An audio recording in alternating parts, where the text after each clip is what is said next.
ஜாதகத்தில் மிக முக்கியமாக சம்பாத்தியகாரகன் சொல்லுவாங்க. சம்பாத்தியகாரகன்னா யாரு அப்படின்னு சொல்லி பார்க்கும்போது சூரிய பகவான்.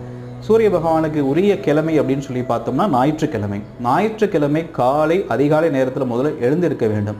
சூரியன் அப்படிங்கிற கிரகம் வந்து பங்க்சுவாலிட்டிக்கு பெயர் போன ஒரு கிரகம். எதையுமே நாம குறிப்பிட்ட நேரத்தில் செய்ய வேண்டும். நமக்கு சரியான நேரத்தில் ஒரு வேலை கிடைக்க வேண்டும். ஒரு விஷயத்துக்காக வெளியில போறோம்னா அந்த வேலை நல்லபடியாக நடந்து முடியணும். அதுக்காகத்தான் அந்த சூரிய பகவானை நம்ம வழிபாடு செய்யணும், சூரிய நமஸ்காரம் பண்ணணும் நம்ம சொல்றோம்.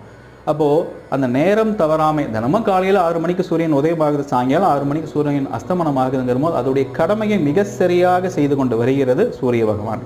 ஆகவே தான் ஞாயிற்றுக்கிழமை நாளில் இந்த சூரிய நமஸ்காரத்தை நம்ம செய்ய சொல்கிறோம்.